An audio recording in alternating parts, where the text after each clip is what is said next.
And we're back now with Peter Baker, White House correspondent for the New York Times, and Jan Crawford, our chief legal correspondent. Jan, I want to talk with you, and I want to talk first. I think Dianne Feinstein made some news this morning, and we'll certainly get to that.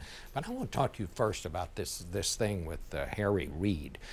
The book does not make clear where he actually said this, where he made this statement that because he has light skin, Barack Obama has a good chance of being elected, and because he doesn't have a Negro accent. Who did he say that to? Bob, that is the incredible thing. We confirmed this morning that he said that to one of the authors. And what he was trying to do, he was talking to one of the authors, for this book, and what he was trying to do was explain his early support for Barack Obama, how no one knew that he'd come out early for Barack Obama. So he actually said this during an interview for this book. Now that, of course, caught his advisors totally off guard. This leaked out late Friday night, about midnight. So he spent all day yesterday, we confirmed this morning, he made 35 different phone calls, mainly to African Americans and leaders, trying to apologize and get himself out of this mess. And he did apologize to the president, and that was accepted. That's right. I mean, the president said, let's just move on. I've accepted your apology. The question now is, though, whether or not everybody else is going to move on. I mean, obviously, we saw Congressman Hoekstra say this is a Democratic problem. It's a personal problem.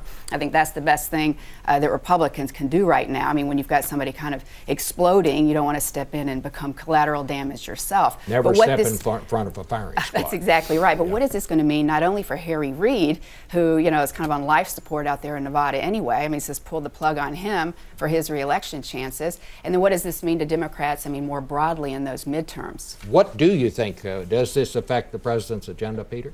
Well, it's one more distraction. We're talking about that. We're not talking about health care. I think you remember, of course, Vice President Biden had said something similar when he was running against Barack Obama for president, that he was the first clean, articulate African-American running. And it shows a certain discomfort, I think, even within his own party, of how to grapple with who this new president is. A guy who did sort of come out of nowhere, had only been in the Senate for 4 years before he became president.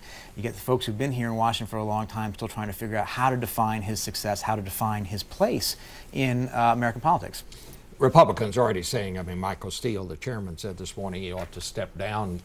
Trent Lott, when he made that remark about Strom Thurmond, that the country would have been better off had he been elected president, he did have to resign his leadership post. Do you get a sense that, I guess it's a little too early to know, but that Harry Reid may have to leave the leadership? Well, these things are always, of course, a summation of something else is going on. I mean, Trent Lott had to step down in part because his own party had gone disenchanted with him for a lot of different reasons, including his president, President Bush, whose White House didn't step in to support him. The question is, are there enough reasons for the Democrats to be unhappy with Harry Reid for other reasons that would undermine the support in a moment like this when he's in trouble? There's no sign that President Obama would abandon him at this point. I think, in fact, President Obama needs him to focus on health care and get it through this next month. Yeah, I think the much bigger question is more broadly what this is going to mean in the midterms, and for the Democrats specifically in the midterms, because, this could very well make the base much less enthusiastic to come out to vote. The midterms are much more about the base versus base anyway. Those Republican voters are very fired up, and the Democrats need every single vote they can get at this point. Already before this happened, it looked like Democrats were going to lose, 4 to 6 seats in the Senate, 20 to 30 seats in the House. So I think I agree. I don't see that this is going to really lead to Reid stepping down, but I think when we look forward into this upcoming election, it's going to have big problems for Harry Reid, big problems for Democrats in general.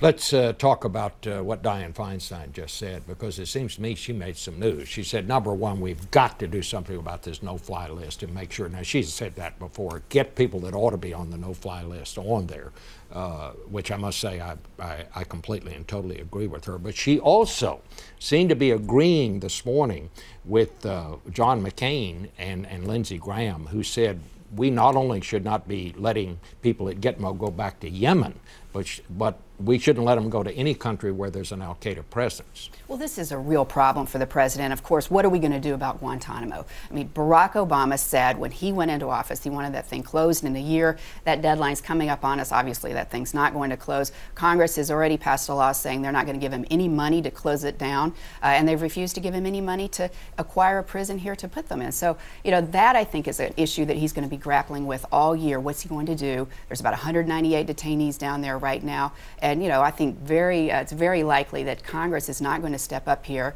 and say, sure, let's shut down Guantanamo and bring them here. Now, at the end of the day, that might work out, you know, pretty well for Barack Obama, because he can say, look, I did what I could. I said we should shut Guantanamo down. Congress said no. Congress has spoken. Let's move on. When you have a liberal Democrat like Dianne Feinstein saying, well, she didn't exactly say keep it open, but she also said we have to be very wary about letting anybody out. Yeah, I think that what was already slowing down in this process has now ground to a halt for a little while. I think that the idea of anybody being transferred out of Guantanamo in the next couple of months seems very unlikely anywhere.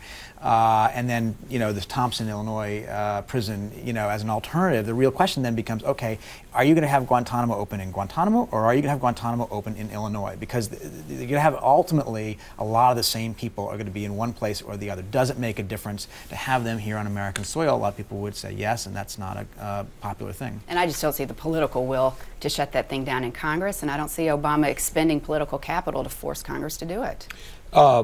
Dianne Feinstein, we talked this morning, Hoekstra says they should have not charged this Detroit bomber in a civilian court. He should have been turned over to the military and handled in that manner.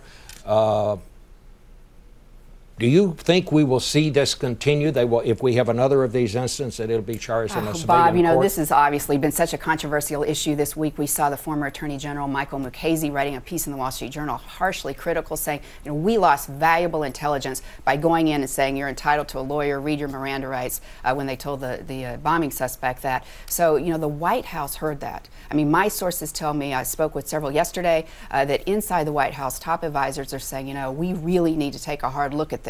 Maybe that wasn't the best course of action, and we're going to be seeing that as part of this broad review now of what the president is doing. Obviously, he's looking at intelligence failures, but also just about the process in general. Is that the right approach if this kind of thing ever happens again? That's very interesting that that's what they're even wondering about it in the White House. Peter, I'm going to talk about this remarkable piece that you have coming out in next Sunday's New York Times Magazine, about 9,000 words, I think, where you tell this, fast read, this story about how a terrorism plot was intelligence people thought it was for real, that a Somali group was coming across the Canadian border on the day of Barack Obama's inauguration and planned to set off bombs on the Washington Mall. And as late as the morning of the inauguration, they were meeting and trying to decide what to do if a bomb went off while the president was speaking. Right, right. This tells you a lot about this presidency. This is the first presidency to come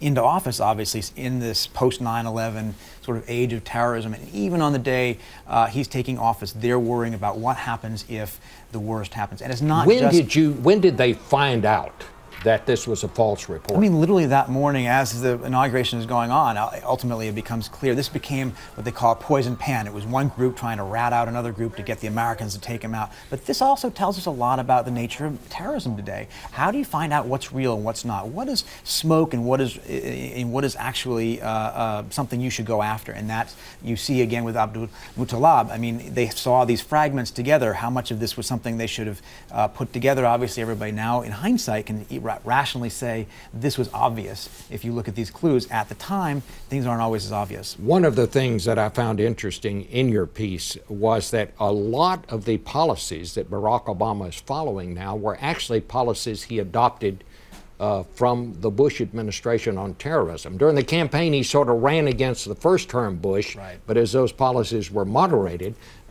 he's now adopted many of those that Bush adopted in the second term. Right, exactly. By the time President Bush left office, he had already shaved off some of the most, extreme or radical parts of the first term counterterrorism policy. President Obama kept a lot of it. We're still going to have military commissions. He didn't give up the right to have renditions. He still has people being detained without trial. It's a fascinating piece. I highly recommend it.